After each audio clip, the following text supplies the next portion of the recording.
Welcome to the PowerHaus Podcast. I'm Gabrielle Caine, and this show reveals what successful people do differently so you can too. We'll dig into the choices, habits, and turning points behind the results and leave you with one practical step to use each week. Welcome to the PowerHaus Podcast. My name is Gabrielle Caine. I'm here with my wonderful guest, Debbie Balfour. I'm very excited to be interviewing Debbie today. Hello, Debbie. Good morning. How are you? I'm wonderful, Gabrielle, and thank you so much for having me. I really appreciate it. Thank you for being a guest. I'm really excited to dive in. So let's get this done. First, would you like to introduce yourself and let us know what you do? Yes, as mentioned, my name is Debbie Balfour. I live on the other side of the country from Gabrielle. I am in Vancouver, just outside Vancouver, British Columbia. And I am a real estate investor and a real estate investing success coach, which means I help real estate investors, active real estate investors, to build their credibility, build visibility, and build trust so that they can build a pipeline of qualified investors who are ready to say yes to their next deal. Oh, wow. That's a mouthful right there. You got a lot on the go. I love this. Did you always know you wanted to do that? No, not at all. I decided I wanted to do coaching for real estate investors the minute I learned how to invest in real estate. So I love teaching. I actually teach. I'm Roman Catholic, and I teach what people call Sunday school or catechism, but it actually happens in the evenings. And I teach right now grade fours, but I've been teaching for 12 years to little ones on Catholic religion. When I was young in high school, I was the only kid allowed to walk around the class because I was busy helping all of my peers instead of the teacher. They would go, "Debbie, could you help me? Debbie, could you help me?" So it's something I always love teaching, helping others, sharing knowledge. As soon as I learn something new, I want to share it with others. So when I learned about real estate investing, I was like, why don't everybody know about this? I want to coach others on it. And I wanted to find the gap in the market where other people are not doing a specific niche that I could be of assistance in. So it started at a really young age. How old do you think you were when you were walking around class and teaching other students? I was in grade 9, and specifically, I remember it was math class in So grade you're good 9. at math. Yes. But funny enough, I don't like numbers. Oh my goodness. I've never I heard don't someone like the say that before. detail. I don't like the detail. Just because you're good at something does not mean you enjoy it. Mm, I got you. Yeah, you know what? I'd have to say I'm good at sales, but it's not something I enjoy. Also, I'm not good with numbers. But if you put a dollar sign in front of it, for some reason, it makes sense. I know where your mind goes. Mm-hmm. I got you. So I love this start. So you're in grade 9. You discover this passion of teaching fellow students and helping them along, which is totally amazing. How does that launch the trajectory of the path that you were on when you graduated high school? What happened once you graduated? Well, I, instead of realizing my passion for teaching, I thought numbers. I'm good in numbers. I'm good in accounting. So like I did in grade 11, I was doing grade 13 accounting. And there again, I had my cousin in my class because I'm now in doing grade 13, and I'm helping him with his homework that he doesn't understand. And then all his friends come to his house, and he invites them over and says to them, "Oh, my cousin's here. Do you want help on your assignment? Come over." Oh my gosh, that's incredible. So you took it home too. That is so impressive. Yeah, but I didn't I went to university to for my be calm. I was going to be a chartered accountant. And then 2 years down the line, I'm like, I don't like this. This is not me. And I dropped out of university. So What was the here's a student that got scholarships. I got scholarships to Waterloo University. I got scholarship to Wilfrid Laurier. I didn't get to U of T, but that's where I attended. And I decided this was not for me. And I dropped out. And at the time I was working part-time for the bank. So I just went full-time for the bank. Just, went into it full-time for a little.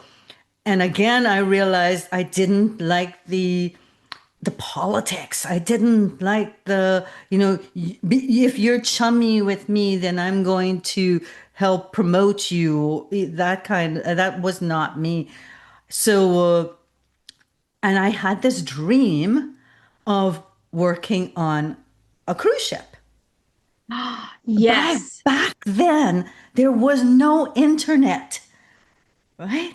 So I don't know it. I had this dream of working on a cruise ship, and it was either that or being a destination tour person. And suddenly, like, I kept thinking about this, and I actually got a phone call. I don't know. I think I requested. I saw in the newspaper back then a little ad about cruise line addresses, and I think that's maybe where they got it from. And I reached out. I called them. I got it, but none of the addresses worked. I heard nothing back from them.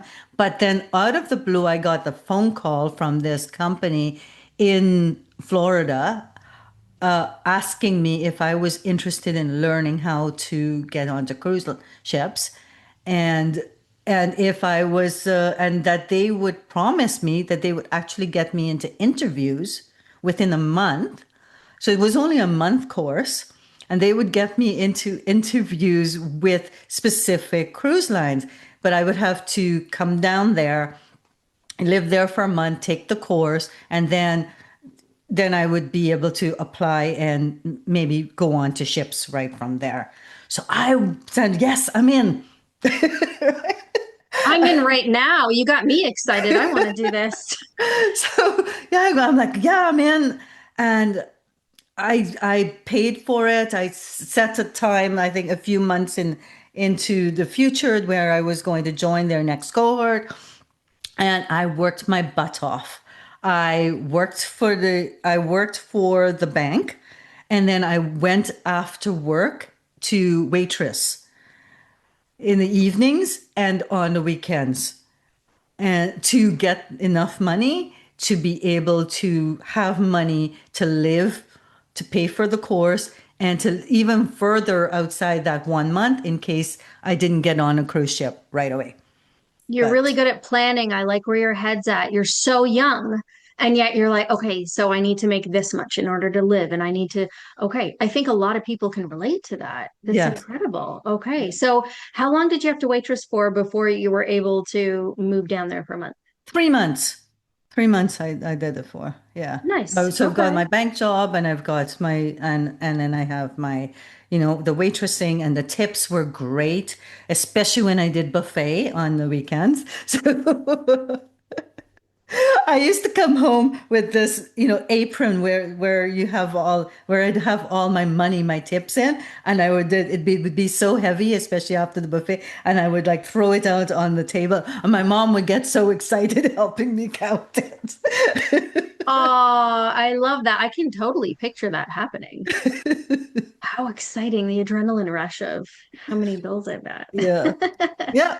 So then I went to Florida, and I took the course, and uh I took it to be a purser, which is the hotel front desk. And you do banking to you. You're exchanging foreign exchange. You're giving people money back. You're giving change. You're handling complaints, that sort of stuff.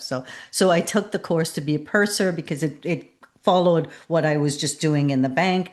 And I got interviewed in my last week of the course with a few cruise lines, And I got into the one that I really wanted. And 3 days after I graduated, I was on a plane to Barbados to meet that ship. Oh man, I'm loving this story. I'm a little jealous. Wow, that is so exciting. So exciting. So Yeah. did you have to quit your jobs? Oh, yeah. But Okay. I got so much flack from people. They thought I was crazy giving up a solid job. Even my mom's friends were like, what is she doing? The bank says the bank was like, well, you could always come back here if it doesn't work out. So people were so negative about it, thinking that I was going to fail. It was not going to happen. And then when I was on ships and then I came home after on my work break and I'm talking to people, do you know what I got, Gabrielle? What They happened? said to me, oh, you're so lucky. Oh, doesn't that just grind your gears? You worked two jobs. You Ex- you you went out on a limb. You took a chance. I You took went the risk. against all the people who said that's not going to work. And then all of a sudden, you're lucky. Doesn't that just Exactly. That's mm, the thing they say. And we hear it all the time when I tell people about I have these investment properties. Oh, you're so lucky. When you tell people about your success, they say, "Oh, you're so lucky." But they do not see all the effort, all the work, and how you went against the grain. Because they're the same people, like you said, that said to me, you're crazy. What are you doing? Why would you do this? And I always knew that I was young, number one. So my risk factor was low. I'm young. I've got many years to come.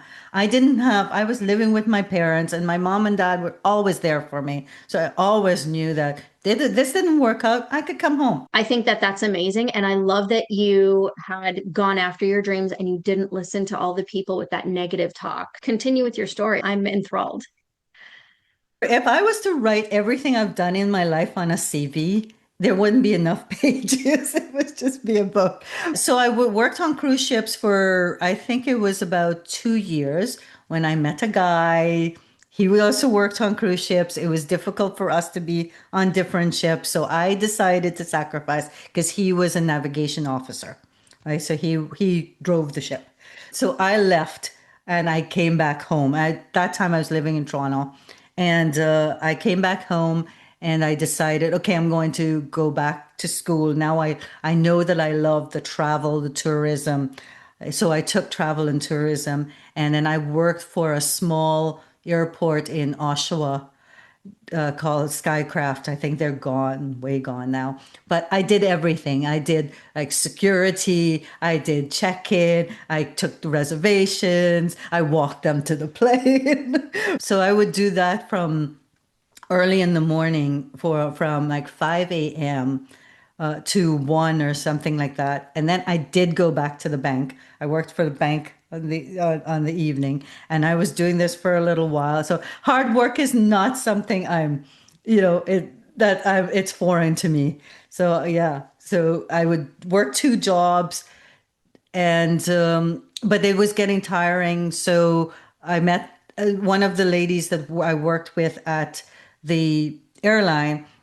She moved to a hotel, and she said, Debbie, you should do this. We're looking for people. And so I did apply and got in, and I was working for the Delta Chelsea in on Bloran Bay, I think. So I worked there for a while, and then I was like, you know what? I miss ships because my boyfriend and I by this time I'd broken up. So I decided I want to go back, and I got on the phone and I said I'm interested in coming back. And 3 days later, they called me up and they said, can you fly on the weekend to meet the ship? So I told the hotel, I said, I would love to give you more notice, but I can't. They need me now. So I need to go. But yeah, and I flew out the next time and went back on ships, and I met my husband on the cruise ships. He was the chief photographer on board. So how old are you at this point? I was 25 when I went back onto ships. And then my husband and I decided to leave ships because we were transferred to different ones. It was difficult, but we decided to leave. And at that time, I could get a working holiday visa for England, but Sean was too old to get that to come to Canada. So I picked up and moved to England. Oh my goodness, you're living my dream. Debbie, I'm hooked. Tell me more. You're in England. So when I went to England, I initially did part-time work. So a lot of that was done in the accounting field. So I did a lot of the of part-time contract sort of work, and then I wanted to go into event planning.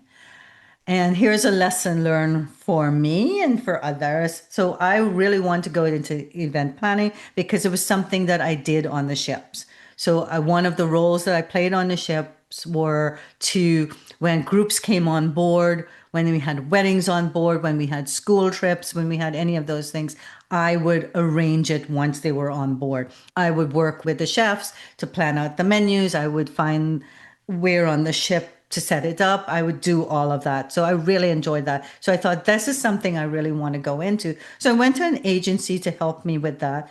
Instead, they sent me to a restaurant to be a manager.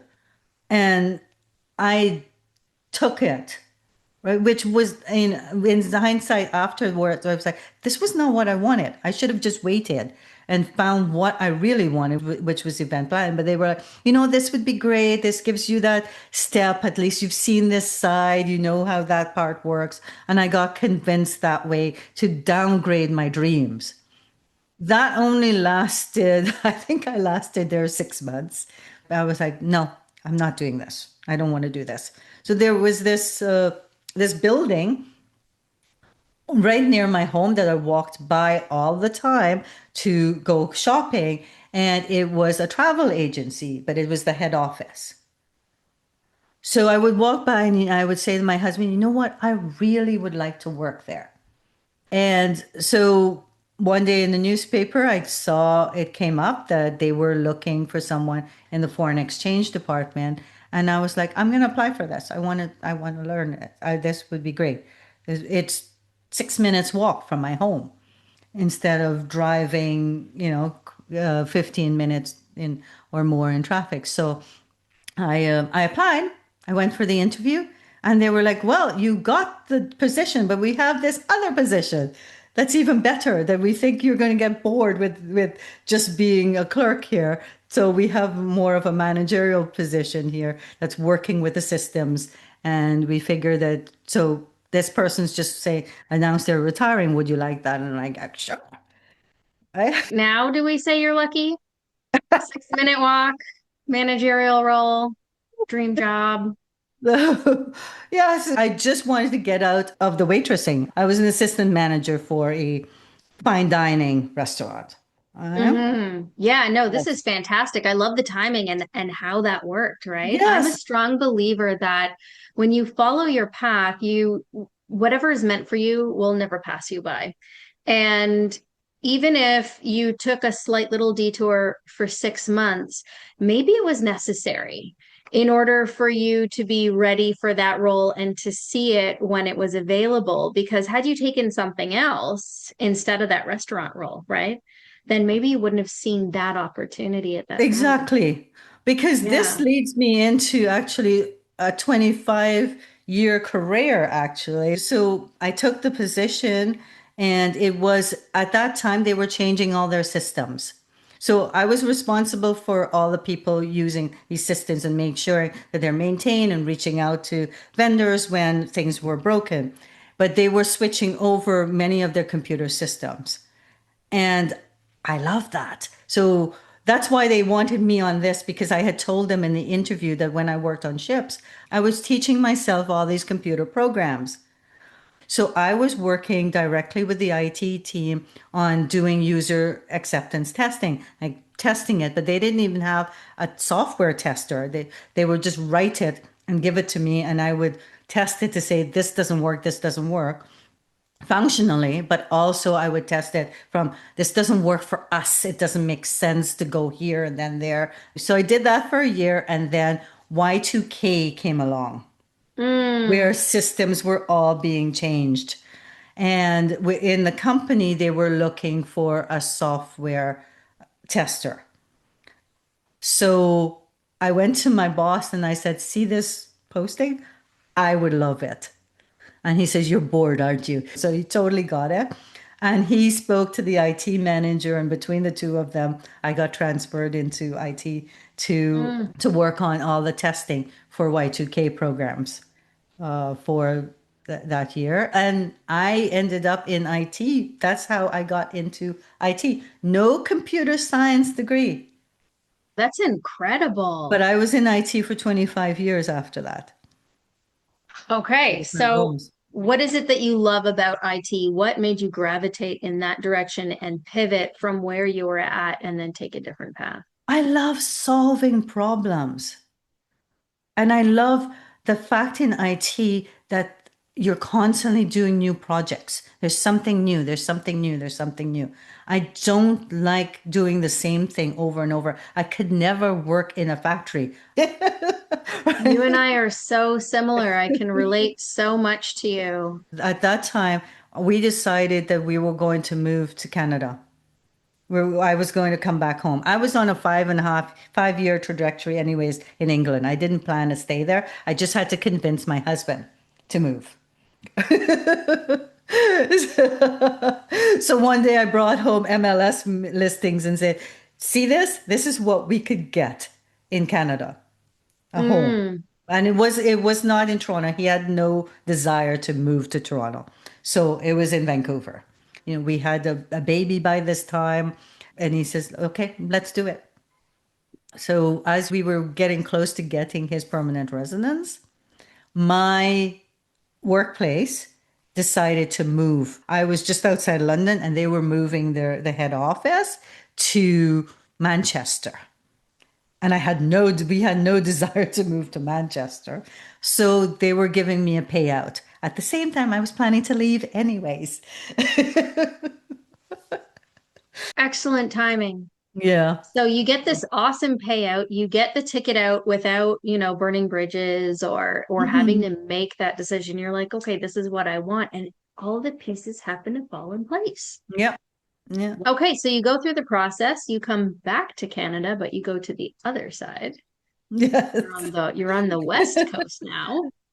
Yeah, and I've been here now 25 years. In June will be I'm here in BC. And I started with contract work in IT, did worked full time for a while, and I was working for a startup when I was working full time, and they were laying off around me like crazy.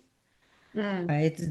People were losing their jobs, so the writing was on the wall that this company was going under. Also, I was feeling guilty. I was Why? feeling happy that I still had my job, but guilty that other people were losing their jobs. And at the same time, my son was around 3 years old and he was growing up without me. He learned to ride a bicycle at daycare. I didn't teach him, I didn't know any of this. And I was like, as a first time mom, I was like, gutted. Absolutely. I was like, I can't believe this. My child has learned something without me. I had to hear from the daycare, provider. And I thought he's growing up without me, but also I may lose my job soon. So I went to school to study early childhood education for family daycares, to run a family Why? daycare. Yeah, what made you decide that? That's totally different from IT. Talk about pivoting. What happened? It was a way to be home with my child. Oh, okay. So I I think would a run lot of my own parents, business. I would be able to be home with him. And then if I'm doing things with him, I might as well do it with other children. And this is where the teaching came in. I love to make crafts and to teach and to help. So I quit my job and opened this family daycare, and I had 7 children.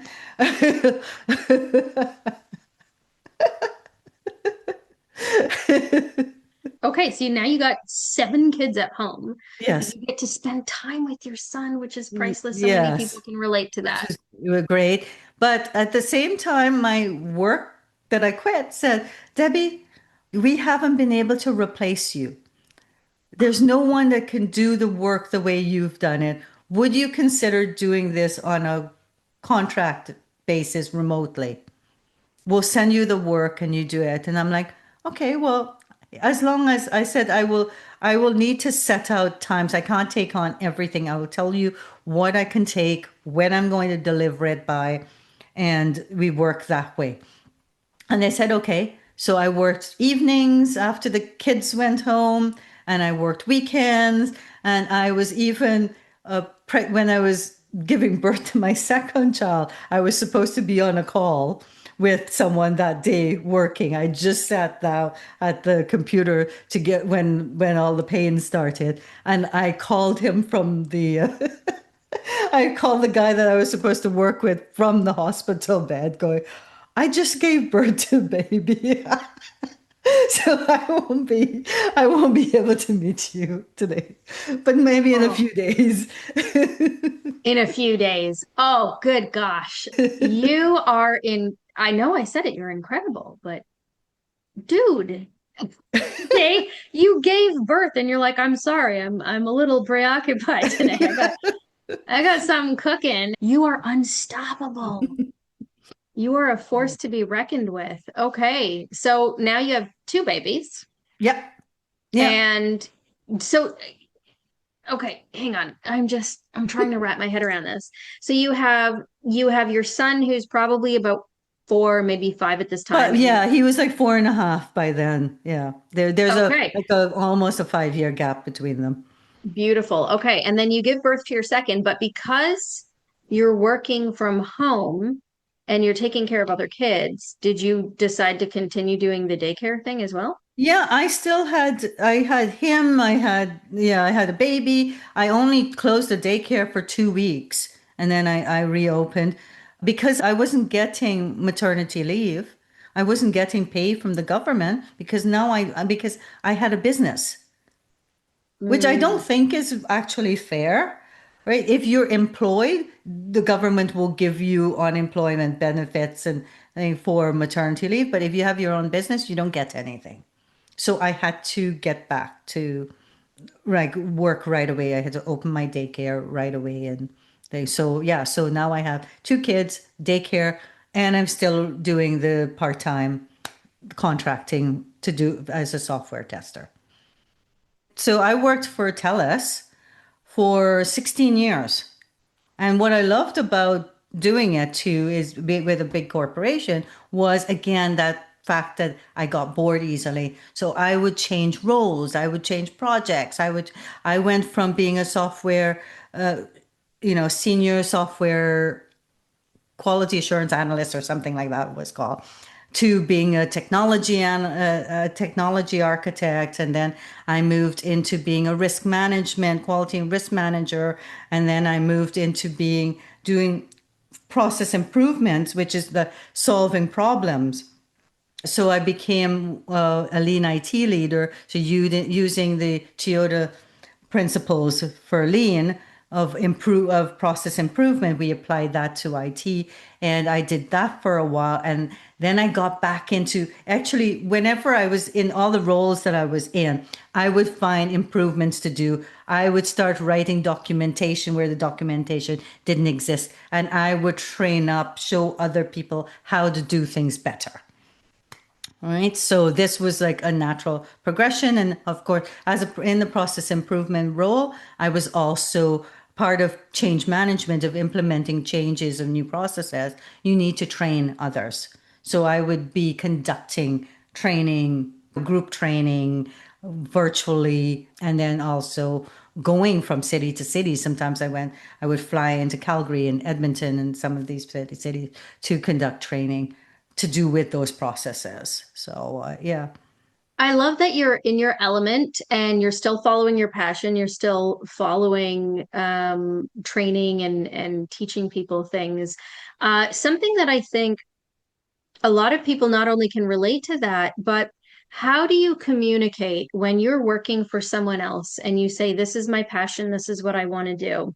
And then you get to move or you get to elevate, you get to train people, you get to create processes. Is this something that you communicate to your superior to say, this is what I want to do? Do they naturally just notice your abilities? How does that work? No, it was me applying for roles, me seeing opportunities that came up and being able to say, you know what, I can do this. So a lot of people look at the requirements that jobs put out and say, oh, I can't do that. I can't do that. I've never done that. And they eliminate themselves. Or they say, I don't have experience in this. I don't have experience in this. I won't even be considered for that position. So I won't apply. I'm the opposite. I'm like, can I do this? Is this something that I feel that I can do? If I feel that I can do it, I go for it. And I express that in my interview. And I show that I have cross-functional skills. And maybe it's not this specific thing, but my cross-functional skills makes that possible. Because Mhm. it's about the attitude. You can always learn something. But if somebody is not trainable, if somebody isn't self-initiated, then you can't change that. But you can train someone on whatever job. You're right. There are a lot of people that get stuck thinking, I don't have those skills or I haven't done that specifically. But if you change your mindset of, I am trainable, I am able to, take extra courses on the side or hands-on learning, that kind of thing, that's where you grow.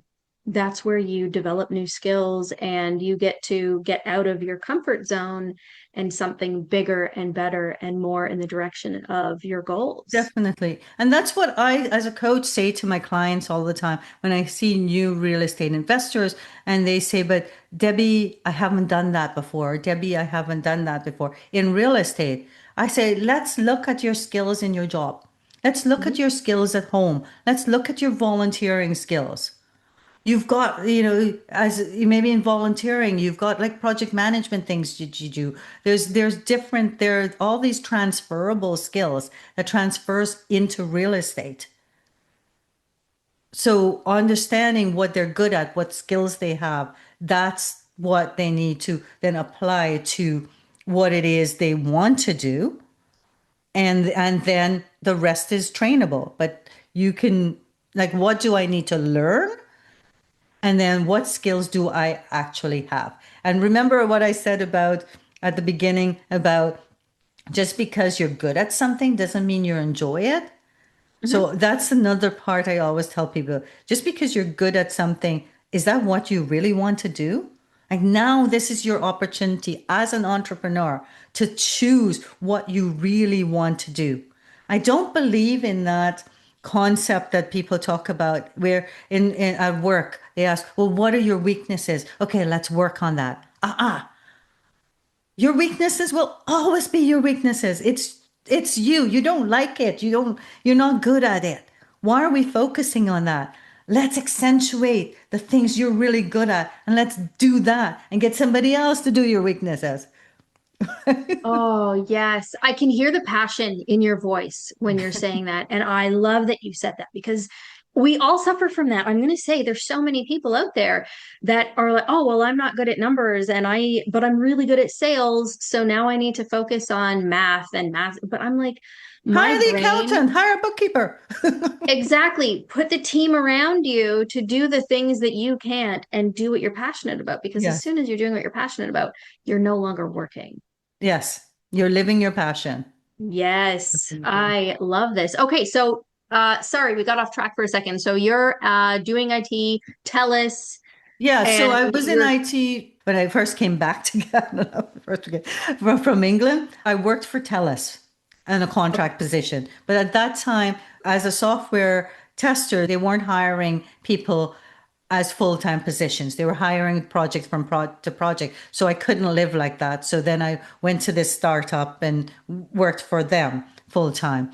But what I did was I did go back to TELUS. Remember, I was working for them part-time contracting. Well, that company ended up getting taken over, and then they offered me full time, to work full time for them. And I was like, you know what? Remember I said nobody was taking my kids? Hmm. And I was feeling burnt out. I was losing patience. And when you're looking after kids, you have to have a lot of patience. So I know my boundaries and I'm like, this is time to not be doing this anymore. I had forgotten how to speak an adult language. So are your kids in when you made that decision, was it at first, was it a difficult decision? And two, were your kids already in school at this point? So I was able to stay working from home when they offered me that position because Okay. the company that had taken them over was remote, so I was able to work from home for that year. So yeah, my kids were still with me. My mom had quit her job and helped look after my little one, but I was still home, and that's what they said. They said, Debbie, like, I was actually planning to go to TELUS and look for jobs, and I let them know, and they go, stop, don't do that. Right. I actually went for an interview with TELUS and they said, look, we'll match the pay that TELUS will give you, but work for us. You get to work from home. We'll do whatever it takes to keep you.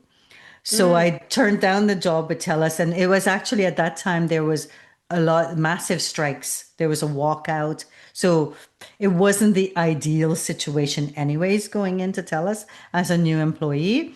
So I said, okay, I will take it. So I was able to manage my schedule. I didn't have to work 9 to 5. I could get things done in later at night as long as I delivered. Those kind of things was possible. So they worked with me in it, but it only lasted a year. But it was long enough for my son to be old, the little one to be old enough for me to have to send him to a daycare then. okay. So after I left, after I lost that job because they closed up this division here in Vancouver that they had bought over. I went back to TELUS and said, you know what? You tried to hire me a year ago and I turned you down. I'm interested now. I was hired in a week, Gabrielle. Yes. I'm I'm so sorry, but I do have to ask a burning question because I feel Yeah. like you're leaving me hanging. Did you get to teach your second son to ride a bike? Yes. Yes. It was good because I was able to help him, teach him, and be there also for my older one as he was growing up. Like I got to take him to kindergarten. I got to meet the parents, like those kind of things that you miss out on when you're a full-time person just sending your kids to daycare. Right? Yeah, that resonates with me. I'm so happy you got to do that. That Yeah. means the world to parents that, you get to teach them, you get to witness those moments. I love Yeah. that. Thank you, because I can't forget that question. I need to know. Yeah, well, my little one, my older one, he broke my heart when I had just moved back to Canada and had to drop him off at daycare. He was 2.5, and I was taking him into daycare, and he says, Mommy, you don't have to walk me in. I'm just fine to walk in by myself. Just let me out here and I will walk in. I was Oh, like, that is the nicest way to say I don't need you. I know. This is also a compliment because that means that you did such a good job raising him and making him feel strong and independent in his own skin that he was comfortable enough to do that. So Yes. kudos to you. That's a And huge do you know compliment. what, Gabrielle? He is 26 years old right now, and he is a famous YouTuber, well, content creator. Really? Oh, well, we're going to have to find out what channel that is. Yes, they're both my sons are entrepreneurs. They don't live at home. They moved out 2 years ago. They live together. One's a content creator and the other is an editor for YouTubers. And they're living together, so they're the best of friends, although they're 5 years apart. We're going to have to get those details at the end of the interview so I can find out. I need to check out that channel now. Yeah. So you went back to TELUS and said, okay, now the time is right. And they take a week, they hire you, and what are you doing now? So I was hired on as a senior systems quality assurance analyst there. And then, that's where I moved through all those other roles that I mentioned that I Got was, it. that I took on, like I became a business systems analyst, doing process improvements. I taught Agile, which is a methodology in software. I ended up being in the learning and performance development department. So I became the like a project manager for a huge transformational project that we were doing from a learning perspective. So I built the learning. After 16 years at TELUS, I got laid off. So that takes us to 2023.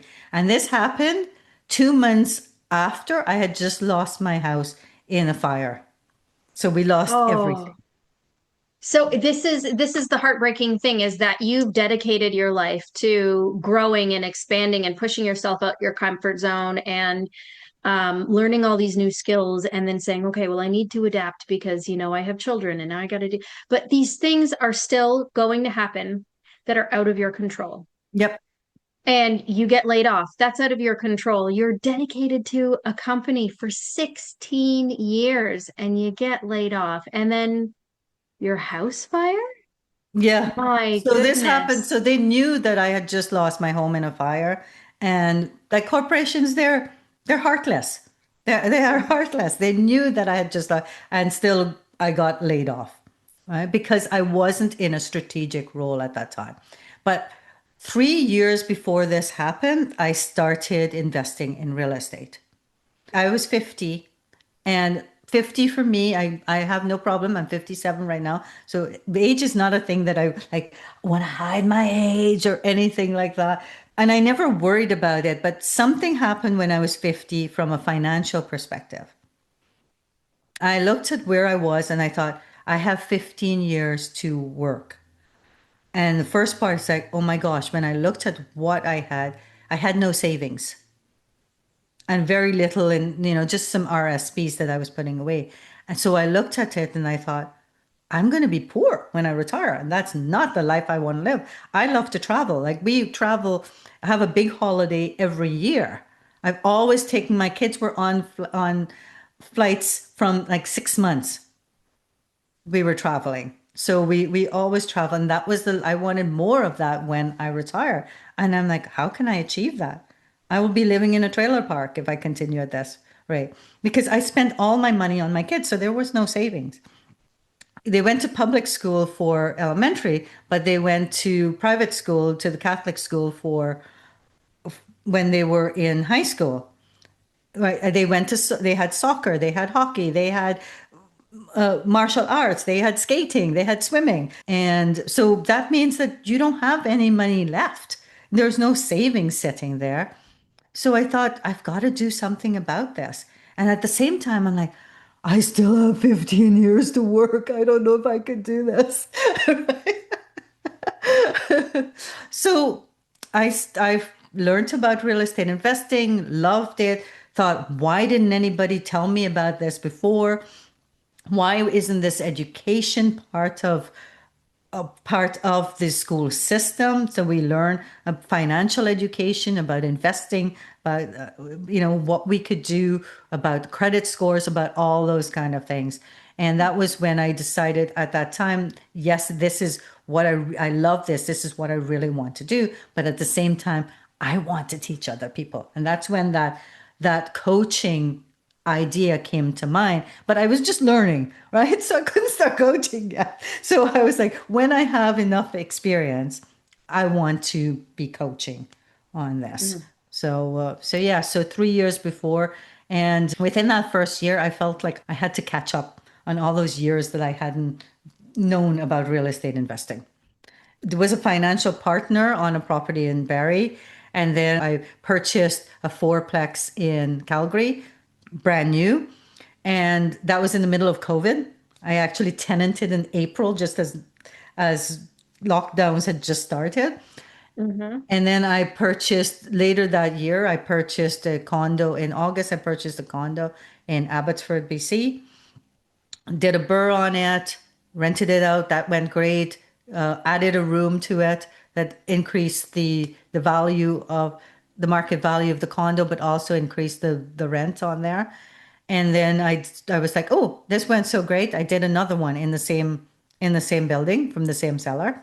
So I did that, and then in 2021, I what else did I? So yeah, so then I had the fourplex, the Barry, and the two condos in Abbotsford, and I also did some investing, private lending, some passive investing in equities, all in like 1 year. I was like, That's a lot. I've got to catch up on time. And also, I've spent a whole bunch of money. I've had to put the coaching program on 3 credit cards. And I was like, I'm making this back up. So that's always my mindset, right? You can see right through. I have to do this. I'm like, set my mind and I do it. And I jump in head first. It's like I'm gonna figure it out as I go, but I'm in there. Do you ever doubt yourself whenever you're starting something new and you're like, I've never done this before. Now I'm out of time because I'm not a teenager living with my parents anymore. So did you ever doubt yourself and think, what if? No, because I've got this track record of things I didn't know how to do and that I did.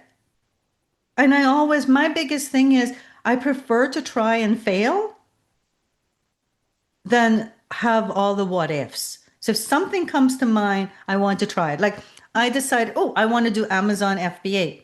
I tried to start the startup part of it and like, I don't like this. I loved making gift baskets. So when I had the daycare, I decided I was going to have a gift basket business, but I didn't have time to market it. So I'm like, oh, forget that. If it doesn't work out, it doesn't work out. It's a little bit of money, a little bit of time, but I know like I tried it. But what if it does? Right? Now you know from experience how much you like it and how much you're willing to invest into it, and if it's going to produce the results that you're looking for. And if the answer is no, it's like, okay, this is going to be a passion project, not a career. So that's what Got I it. would say to everyone. Like, as long as you're not having to put like a huge output, you're not going to lose your house as a in thing. Try it. Some things cost no money to try, or just little. So try it. And that's why my kids are doing what they are and passionate about what they're doing too. Because it was the same thing I told them. There's no risk. Just try it. It doesn't work out. It doesn't work out. Right, but at least try it. So that's always been my motto. So try and fail. We're going to backtrack way back to being a kid again, though, for this. But this is where I learned about failure. When I was a kid, I was good in school. Right, I never failed at anything. But when I went for my driver's license, I failed, Oh, and that I had never failed before. that must have been Gabrielle. devastating. Yeah. And it took me 2 years to go back for that license. That just it's that fear like I never failed before.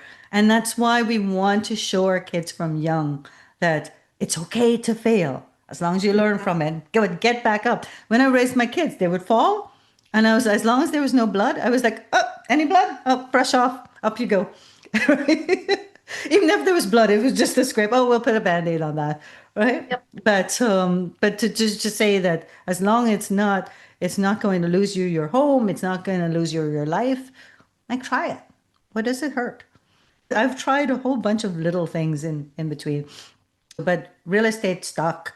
I then I bought a place in Peachland in the Okanagan here, where because we were still in lockdowns and in COVID, and I was like, I kept saying in 5 years, when I have enough money from real estate, I will buy a vacation property. And then one morning I got up and go, Debbie, are you stupid?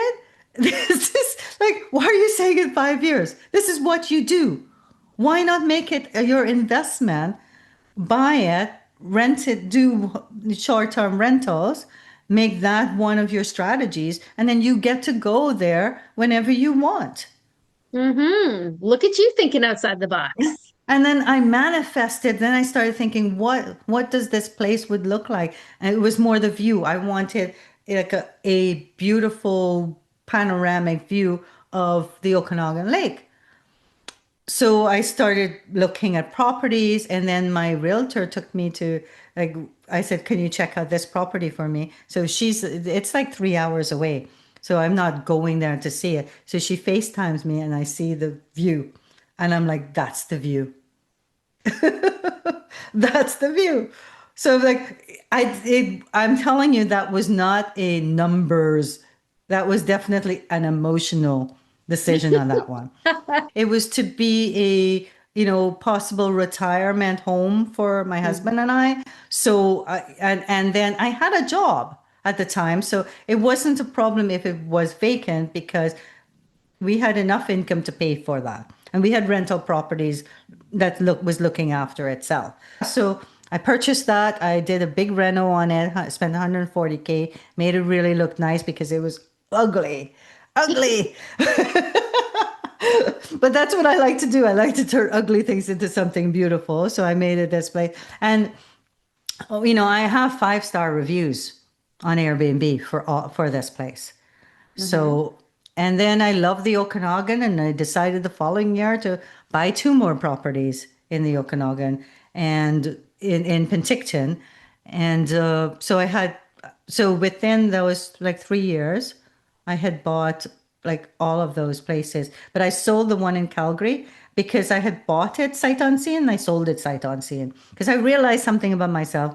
I'm a control freak. If you couldn't tell that from my conversation. I might jump in head first, but I am a control freak.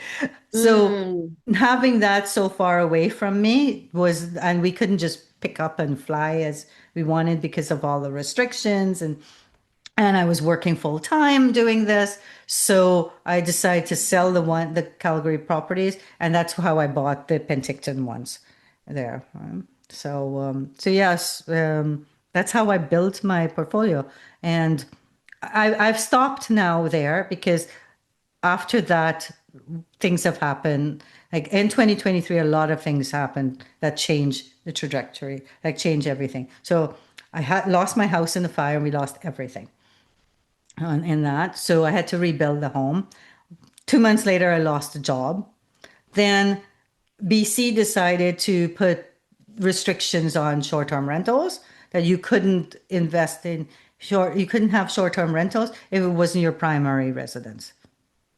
And at the time too, I had run the numbers on the Penticton properties, and even at 5% interest rate. So remember, we were getting 2% interest rate. So I had added 3% on there and thought I was being very conservative and saying 5% on there.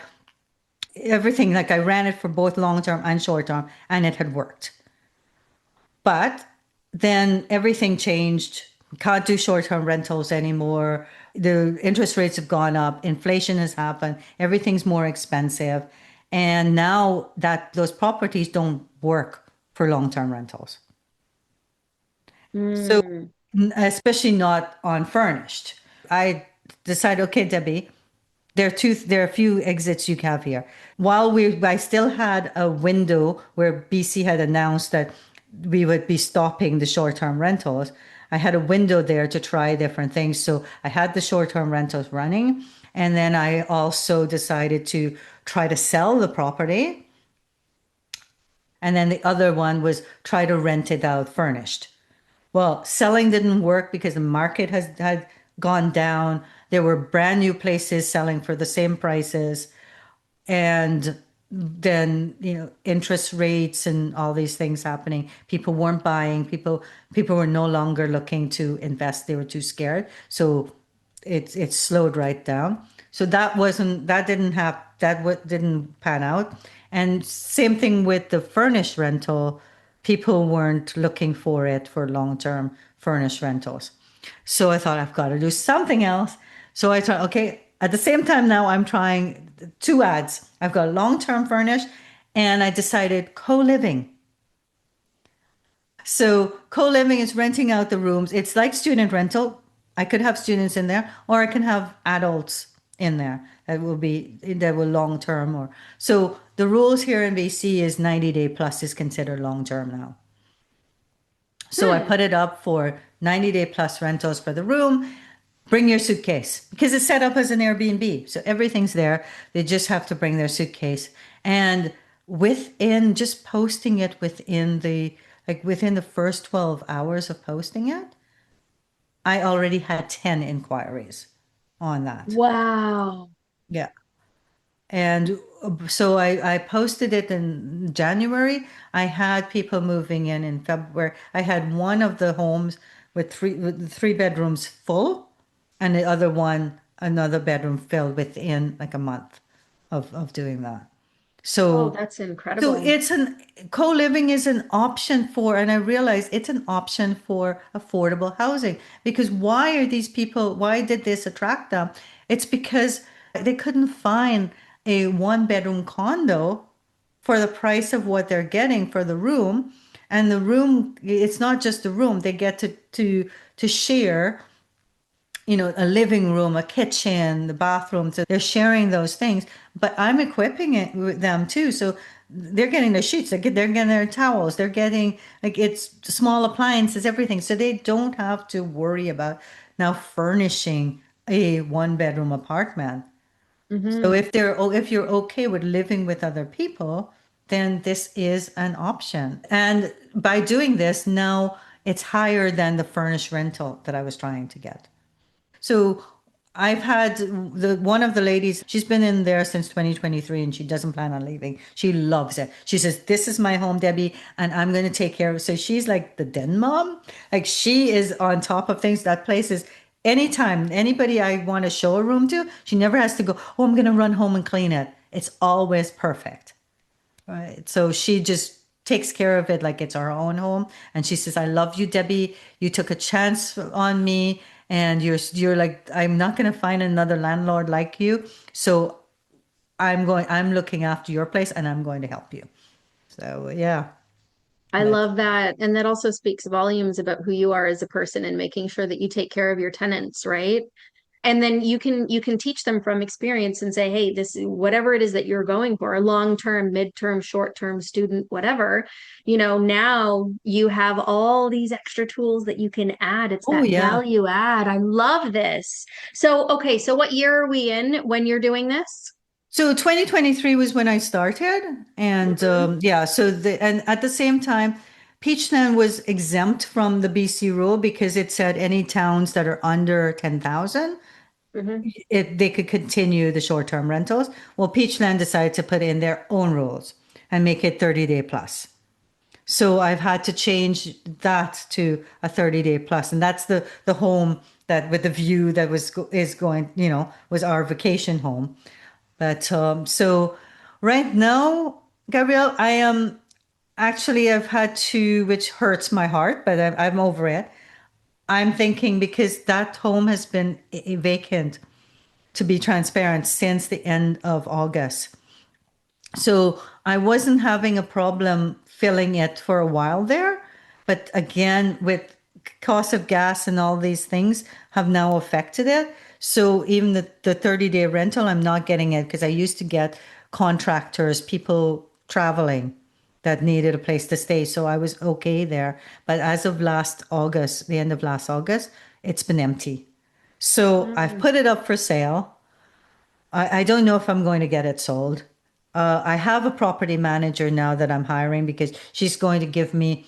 I was I was doing all the property managing this by myself, but she's going to get into a market of more tenants that I don't have access to. So have hired her, and if I'm giving my realtor just like another 2 weeks to a month left to try to sell it. And if it doesn't sell, it's coming back off the market and it's going long term rental. But until then, I do have an Airbnb from the middle of June all the way to middle of September has been full.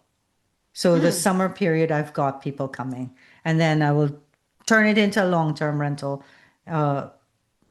from there for now. So it won't Yeah. be a place that we can go on vacation. So I was trying to hold out, but I'm sinking all of my personal money that I no longer have a job. right? Because so that's what's changed too. That's hard because when I took that, I was like, it's okay if it's vacant because I have a job. Well, I no longer have that job. Mhm. And building a business takes a lot of money and a lot of time before you actually start seeing clients. Absolutely. Yeah, you hit the nail on the head over there. I think it's so important to point out how you approach this, that at the beginning, there was emotion put into purchasing this property because it has the view that you want. It's the, potentially the place you're going to retire. But then, it gets to a point where, okay, wait a second, sometimes you have to take a look at the numbers Yeah, I and the can't fact. lose my home over this. I've lost it once. Exactly. I'm not losing it again. Oh, so do you find it hard to remove the emotion from it and just say, okay, strictly business, this is something that has to happen? Is that hard? Um, a day or two, that's it. I wallowed on it, and then I was like, you know what, Debbie, like my home, if I was to lose my home, yeah, that's the most important thing to protect. And Mhm. because I'm using my line of credit on my home, and I can't keep paying that and the mortgage and everything else. So it was like home or this. I can always buy another piece of land or build something or in Peachland later if that's what I wanted to do. Good for you. So then what happened after that? What did life throw your way after Oh, that? well, so when I lost the job, that's where I decided. So while I was in my job, so I was doing real estate investing, and a few years down, about 2 years down the line, there was a coach that reached out to me and said, Debbie, I'd love you to coach for us, for my program. And before I was like, for myself, I was questioning, I'm not good enough to coach as yet. I don't have enough experience to coach. But then when she reached out, at that time, I was actually taking a course by Bob Proctor called Thinking into Results. And within that first month, it changed my mindset Mm, on manifesting, on setting goals, on opening your mind. And it's not something voodoo or anything like that, but I started to see opportunities where I didn't before. And it's not that it wasn't there, it's because my mind wasn't open to it, because I was setting those limiting beliefs. So when she reached out to me, my first instinct was to say, I don't know, I don't have enough experience, I'm not good enough. And then right away I say, hey, if she thinks I'm good enough, if she's asking me, then why not? Right. And there's a reason why God has brought this opportunity to me. And if I say no to it, I may be kicking myself in the foot. So I said, okay, I'll go for it. Because I had ideas. Because of my training, adult training, of how to train adults in my learning and development, I could see pockets of where her training was missing things. I had ideas how we could do things better, what we should include, how we should start things with foundational. So, and I brought that to the program, and my one-on-one clients loved me.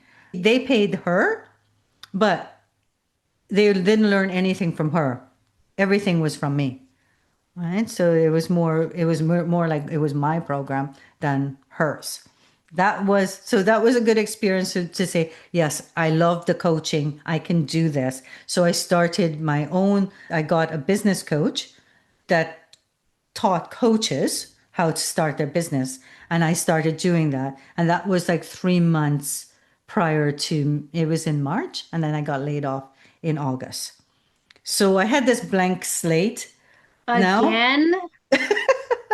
Right. So I got laid off of TELUS, right? So I just Oh, started that. okay. Yeah. So that layoff. Okay. And I was like, I'm not going back. Okay. And to be honest, I was manifesting this, but I wasn't ready for the layoff because I just lost my home. Had I not lost my home, I would have been celebrating the layoff Mm, because I wanted to leave and I didn't, and I would get paid out to leave. hmm. So that would have been great. But then I just lost my home. I lost every sense of security I had. And then the job was that other sense of security, a place that I knew, and that was gone. So But your whole world was just flipped upside down at that yeah, point. yeah. So and so I did go through it was traumatic. I've got to like I had never experienced anxiety before. And because of the fire, that threw me into anxiety. I had anxiety by making phone calls because now I have to deal with insurance papers and all these other things like rebuilding and inventories and all this stuff. And I have to buy things and keep the receipts and submit it and everything because we didn't even have underwear. We had to go and buy toothpaste, toothbrushes, and underwear. And my older son didn't even have that. He just had a pants on. He had no shoes, no shirt when he ran out. Oh my God, that'll shake you to the core. That'll just change Yeah. absolutely everything. And I was waking up like worried, like shaking, anxiety. I didn't want to go to sleep. I smell fire, like somebody's doing bonfire. I think there's a fire. It brings back memories, like the oh, PTSD, everything. And I tried to deal with it for about a month, and I was like crying all the time. And like I said, like I never had a fear of. I could stand in front of 300 people and present, and didn't have a fear. But I had anxiety just making a phone call. So I then decided to get some counseling. So it was virtual counseling.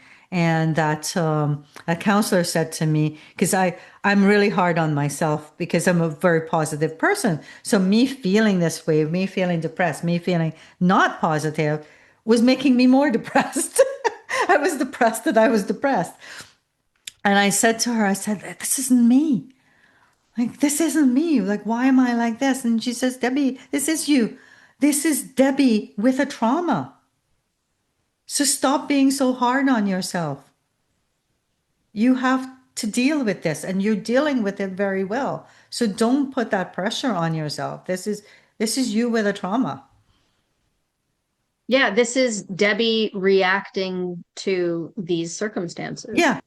And this is human. This is that Yeah. so and but so something but me being me, it's like I have to be very self-aware. So I start thinking about things. Why am I feeling this way? What's driving this? And I started to realize that I was associating my sense of security with material things, with my home, with the familiar stuff I have. Because people would say to me and I would get upset, well, look at it as this way. You get new things.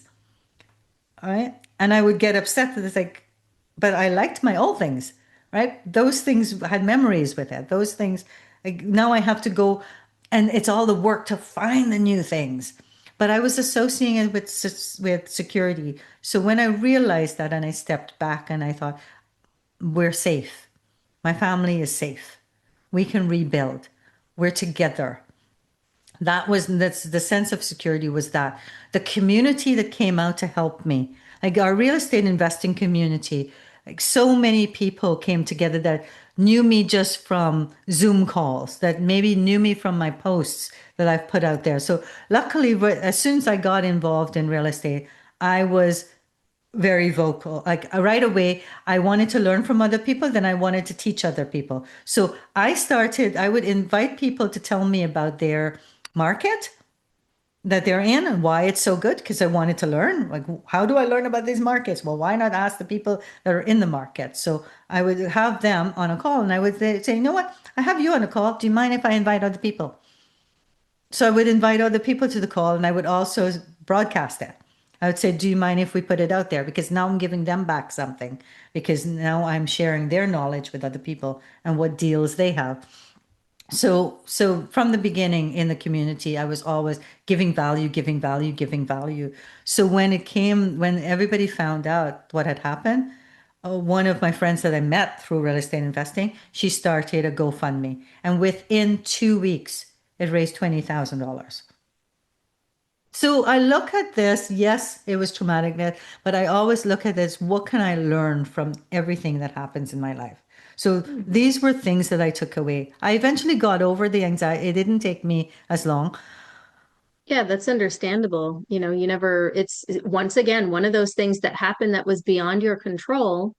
And you're wondering, okay, what if that happens again? Yeah. What if something, whether it's that or something else that happens again out of my control, then what?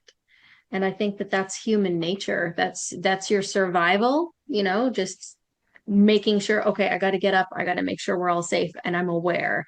And then once you come to, you're like, okay, I think we're good. We can move Yes, I forward with the think through the day. day, I think what I'm going to do, what I'm going to put next foot forward, what are my goals today, and that takes away that anxiety and fear. But Mm. yeah, but having to deal with all of that, I couldn't go looking for a job, having to rebuild a house. So I thought, okay, I've got a blank slate. I've been preparing to be a coach.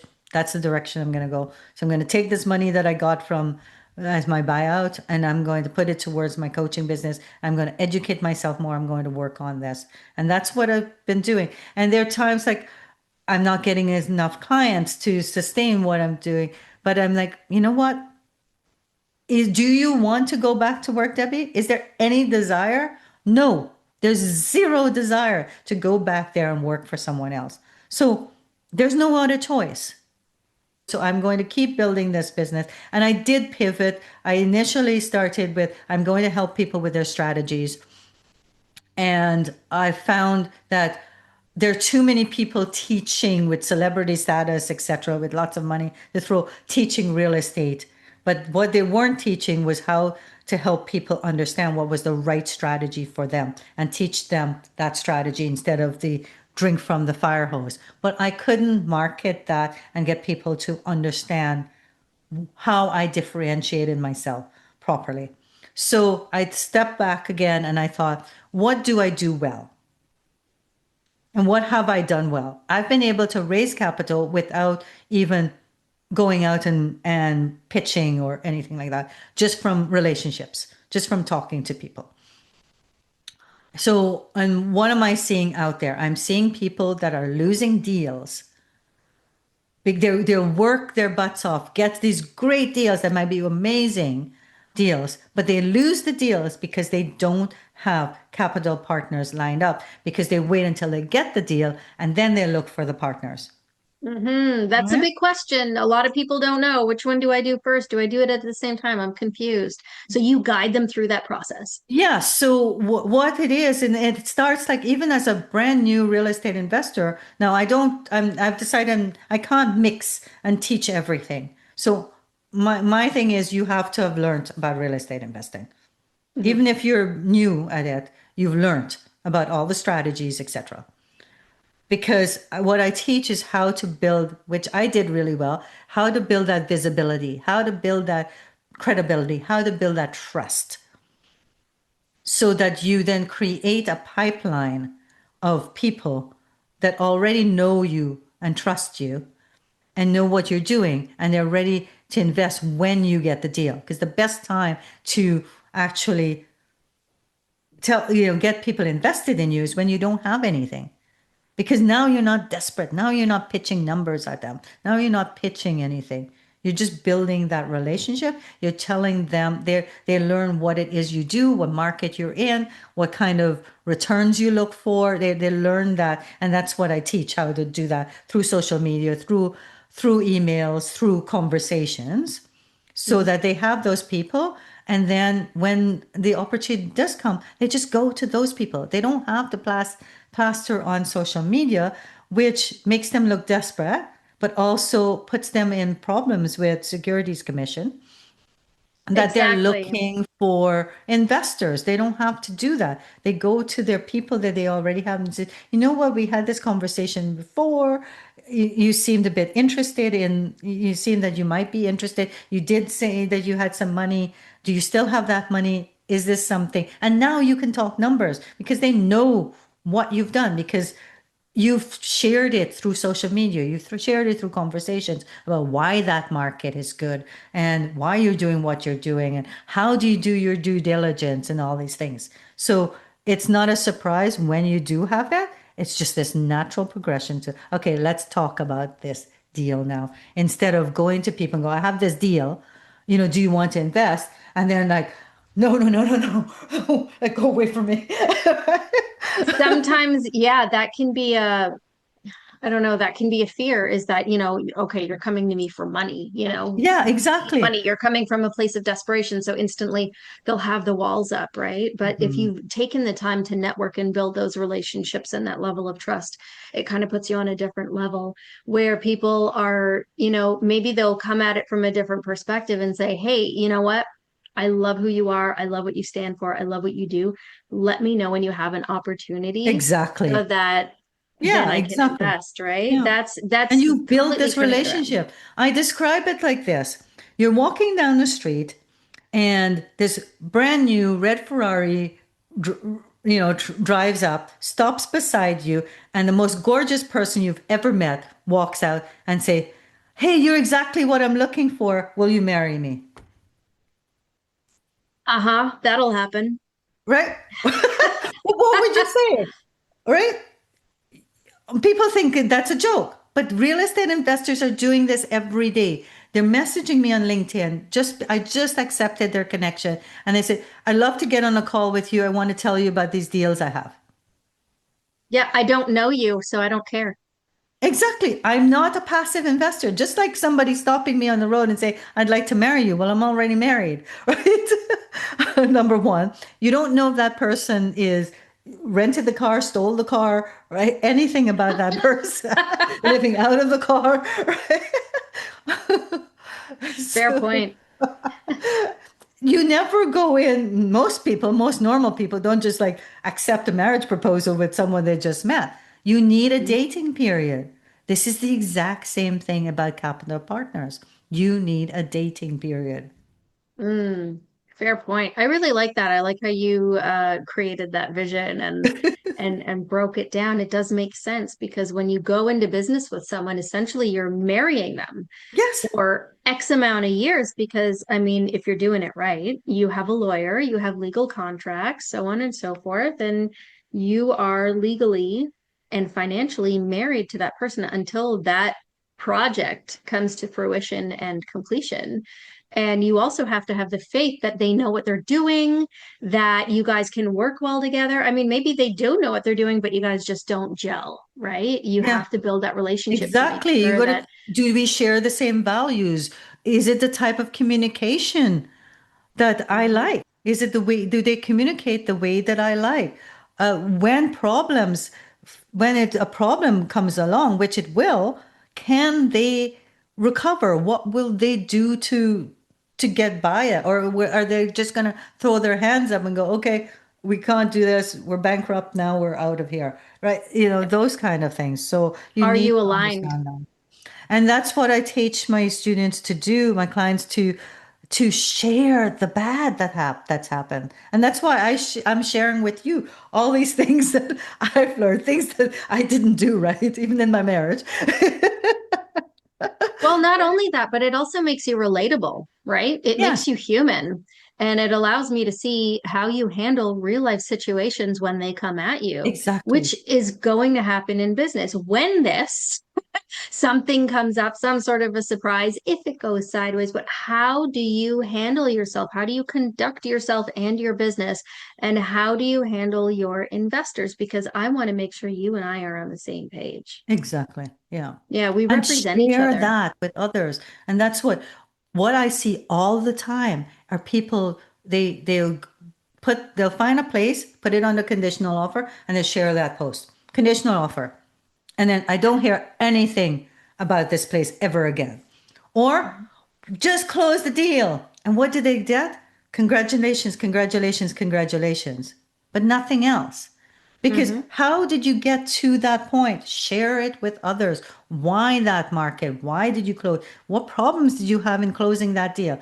Why did you consider this? Why did you walk away from this conditional offer? Share with others so they see your thought process.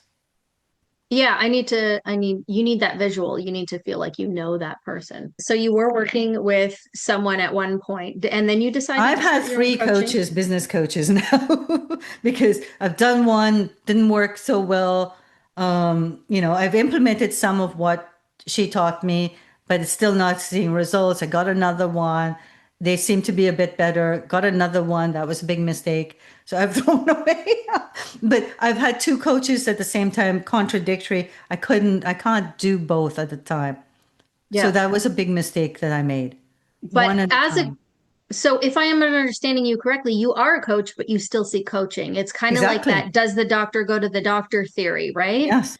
Coaches do seek Yeah, coaching. so I seek business coaches to how do I market my business? How do I set up my coaching programs? And I recently went to an Instagram workshop on how to do that better. And it wasn't for real estate investors. It was a fitness coach doing it. So but you can learn from other industries. So open your mind, think outside your box, look at what other industries are doing. How can you apply it to your business?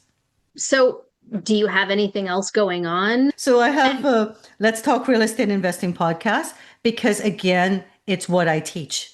I want to help others build their credibility. So I invite them to my podcast, but also share your learning. So that's what my podcast is all about. I'm also a journalist for a digital newspaper, is WBN News. So I'm the publisher for Langley and I'm publisher for the Surrey ones. So other ways of building my credibility. So I am writing articles on entrepreneurship, on real estate, so that it's all different venues so I can attract wherever people may be. You want to be where your ideal clients are. I'm writing for the digital news. I've got the podcast, and then I've got my group, the Real Estate Investor Success Hub, where I do live training. So I have every Thursday at 2 p.m. Pacific, 5 p.m. Eastern, where I train on these topics that I train my clients on. I do half an hour lives on those. And the videos are actually, I download them and I put them in guides on my Success Hub. And what else am I doing? I'm co-hosting business networking events locally with two other ladies. That happens like 3 times a week on a Thursday. And I have one that I started in January or February for real estate investors. So monthly. So I call it the GVA Real Estate Investor pop-up series, because what I noticed is that whenever we had real estate investing networking events, it would tend to be in Vancouver or in Burnaby, and everybody else have to travel. So I decided I would have it move from city to city so that people in that city or near those cities would not have to travel as much, at least once or twice. you are simultaneously fulfilling all of your passions. And all these things sound like I'm doing a whole bunch of stuff that's not connected, but they are, because they're all connected to what I teach my clients. They're Mm. all ways of getting visibility and building credibility. But I'm also the chair for our church's major fundraiser, which is a Mhm. dinner dance for 300 people. So I am chairing and organizing that. So how do we find you then? If you go to my website, debbiebalfour.ca, there is the exclusive training tab. And on there's how to get access to my Facebook group where all these trainings that I do every Thursday happens. And also the videos are already there in the guides. I also have the 5 fastest ways to get your next investment funded. So I've got a guide there on that. I've got ones for new investors on the 7 top ways to invest in real estate without money, without using your own cash. So I've got a bunch of free training there and I'm always adding to it. So go to my website and book a consultation call and you can find all of my social media handles right there on the website. So that's the best place to go. And then it'll take you to all the different venues. If you want people, listeners, to take away one action step that they can take today in their entrepreneurial journey, what would you suggest that they do? If there's something that it's been in the back of your mind saying, I would love to do this, is to start looking into how you can go about doing it. There's so much self-education out there now. So just start looking it up, educating yourself and try it. If it doesn't work, it doesn't work. Right? It doesn't hurt to try. As long as you don't lose your home, you're not homeless or you don't die, try it. Good rules to live by. I like that. Debbie, thank you so much for joining us on the PowerHaus Podcast and being my guest and sharing your amazing journey, your story with us. It's been truly amazing, and I do appreciate your time. So thank you. Thank you for having me. It's been fun. I want to thank all our listeners for joining us, and be sure to remember to like and subscribe to my channel on YouTube, Facebook, LinkedIn, Instagram, and X.com. This is our value add, and I would love to reach as many people as possible. So thank you so much for your time for joining us, and we'll see you next time. Take care. This is the PowerHaus Podcast with Gabrielle Caine. Know someone who should be on the show? Email info@powerhouspodcast.com. Until next time, do one thing differently today.